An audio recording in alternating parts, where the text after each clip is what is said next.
All right, so let's take on the game view and try to finish our game here. So first off, I replaced the placeholder stuff that we had over here with the actual code from our previous project. And I replaced all the HTML properties to the JavaScript equivalent, so all the class to class names. I don't believe there was anything else that I needed to change.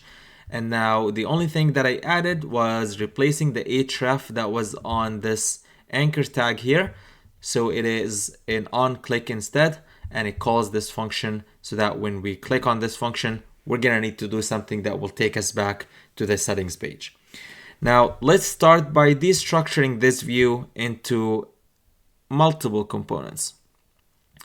So the first component I'm gonna go ahead and do, let me create another folder for the game components, or just call it game. Inside of that, I'll have maybe my heading, game heading.jsx. For consistency, we like to call them with uppercase or capitalized names like this. And this will basically be a const called game header. Either we use the arrow functions or we use normal functions. And this will return this bit right here. So let's take that section, we'll cut it and we'll paste it in there. We'll make sure that we are exporting it so that we can go back over here and import it. Game header. Here we go. Nothing should change. Everything should still load as we expect it to. Second, we'll take the high scores sections. So let's cut that. Save it. Now it's gone. We'll go back to this folder and we create high scores view or section.jsx. Export function high scores section. And we'll just return that.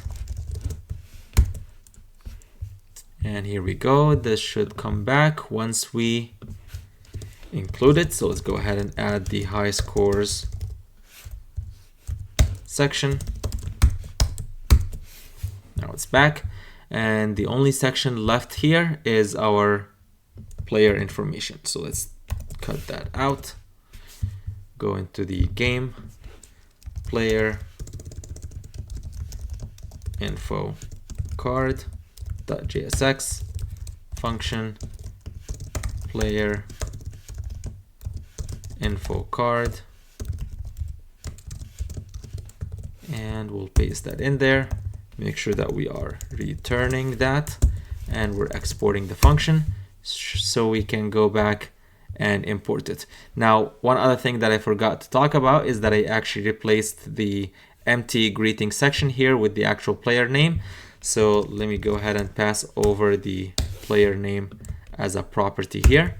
We'll go back to the game component and let's import our player info card and pass the player name as a property. And if we save, here we go, it should come back. Now I'm not seeing the name of the player. So let's see, are we passing that player name from the app component? Let's go back and see what happens here. So here's our game view. It is passing something. Hopefully this has some initial values. Let's actually go back. I'll change this here so it takes the settings as the initial value. Okay, so the player name was empty. If I select some values here, save the settings and start the game, here we go. It takes me to the game view and the player information card is populated with the names over here. Now looks like the player avatar is not loading. That is because if we go back to the game view, or particularly to the player info card, we are not passing any path for our current avatar here. So let me go ahead and fix that. One way we could fix this is if I go back to the lobby, because this was kind of our source of truth for all the avatars that are available to us and all the images that are associated with it, maybe what we should do instead is create a new component. I'll create a file. We'll call this avatars.jsx.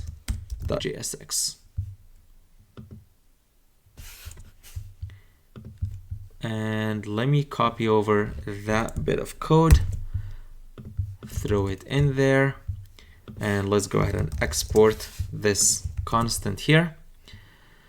I'll go back to the lobby, we'll remove all of that, and instead we'll import avatars from the logic avatars.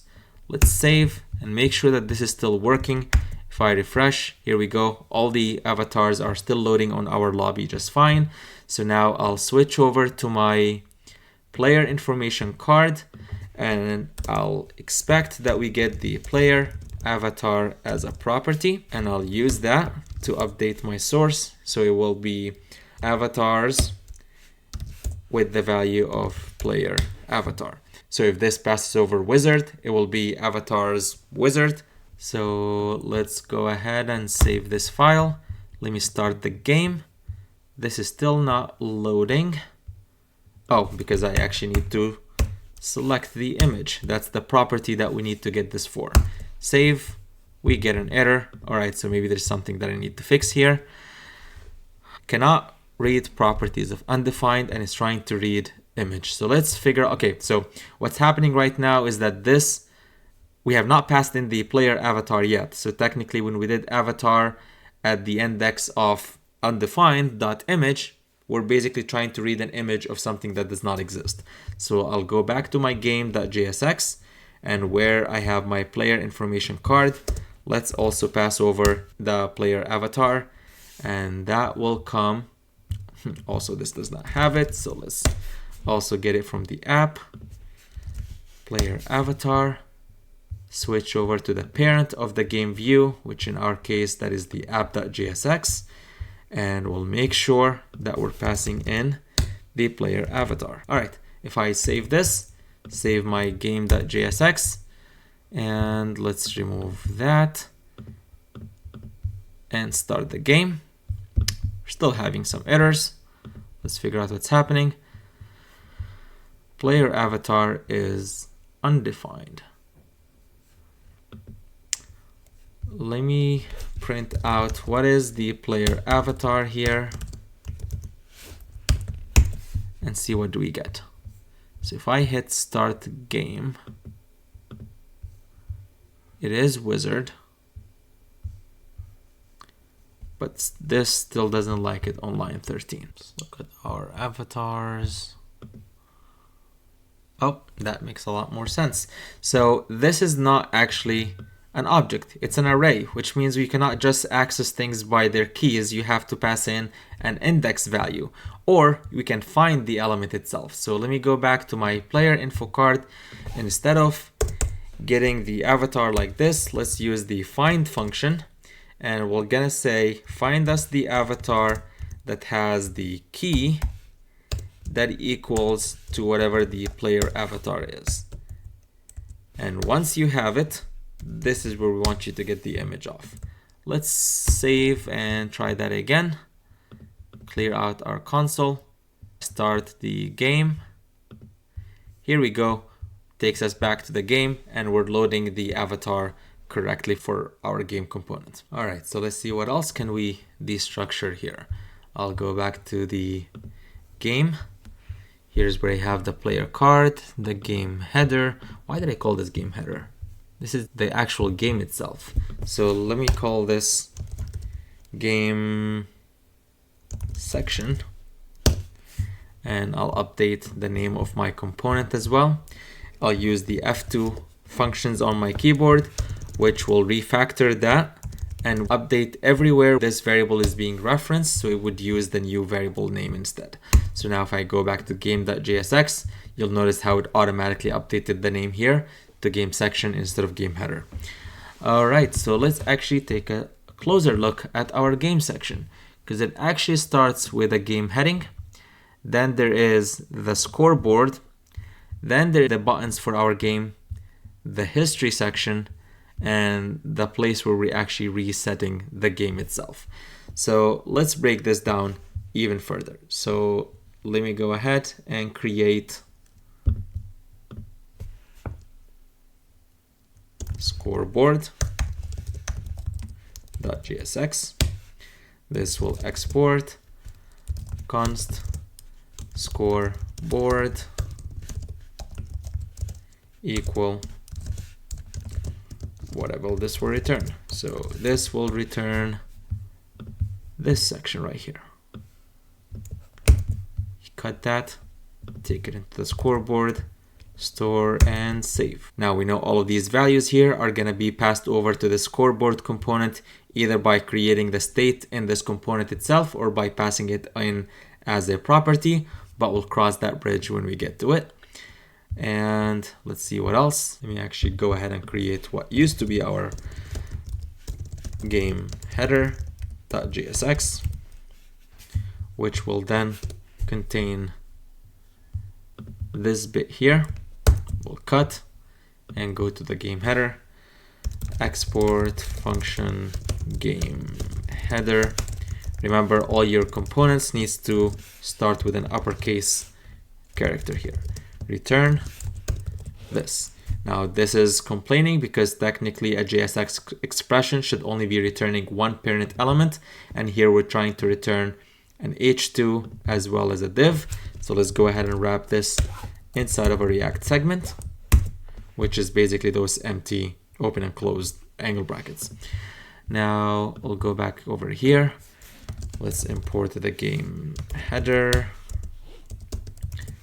And here we go. Finally, we also have the history section. So let's go ahead and take that into another component. History section.jsx, export function history section, and this will return this component right here. All right, and history.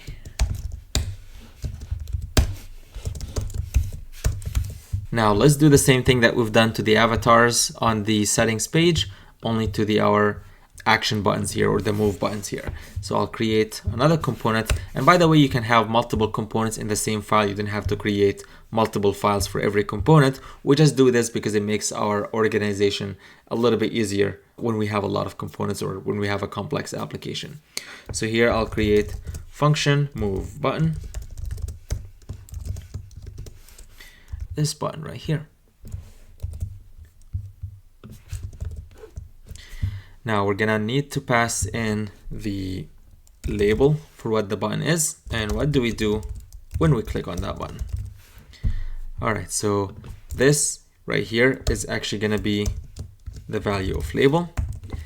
This also will have to be the value of label, and we'll add the on click action on click, call on click. We could have it with a event handler where we basically will create the function inside of the component, and that will call our parent on click. But for now, let's just keep things simple and we'll see where we can go from there.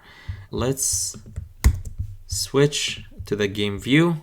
Here we have our buttons. We actually have not used this yet. So let me go over here and let's create an array of our possible moves.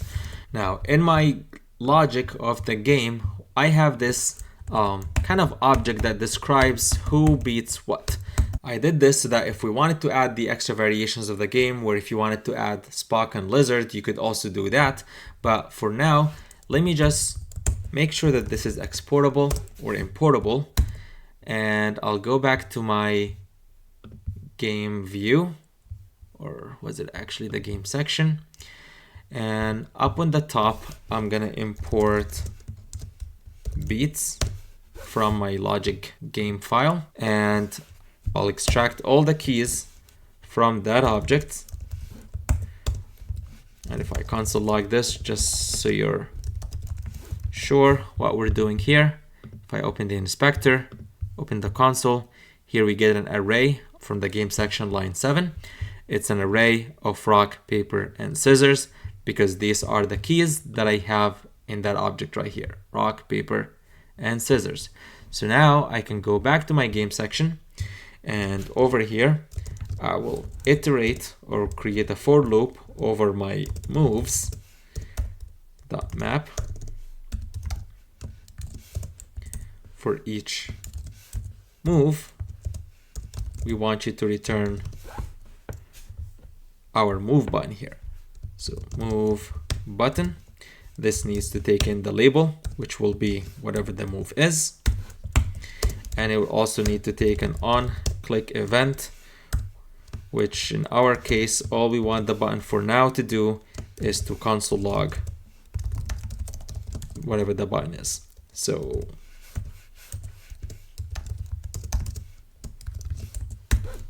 here we go. Let's see. Oh, what did I just do? Looks like I may have a few extra brackets here. Let's just go ahead and fix that. All right, so because we're using the map function, we need to remember to add a key property, which in our case, the value of the move can be a key. Let's save that, start the game. Still not happy. Let's see what else is it complaining about. Objects are not valid as React child. We're not trying to load objects. Oh, we forgot to actually wrap this like this. Here we go. So now we have 6 buttons, 3 from our loop and 3 that were already there and hard-coded. So I'll go ahead and delete those. Now you notice how all the names here are not capitalized. So let's go ahead and use our capitalize function that we created earlier to take care of that for us. Capitalize, save, and here we go. Now let me remove everything from the console. If I click on any of those buttons, you see that they are updating the console log with the correct on-click event. Now let's see what else do we need to do from here. For good measure, let's just take this, extract it out, and create a new move button.jsx and export that. This will need to import capitalized. This is why this is unhappy. Here we go, it's imported. Go back to the game section, and now it's unhappy because we're no longer using the capitalized function, and probably because this here doesn't know what move button is. So if I hit start game, it'll be complaining about that. Oh, wrong button.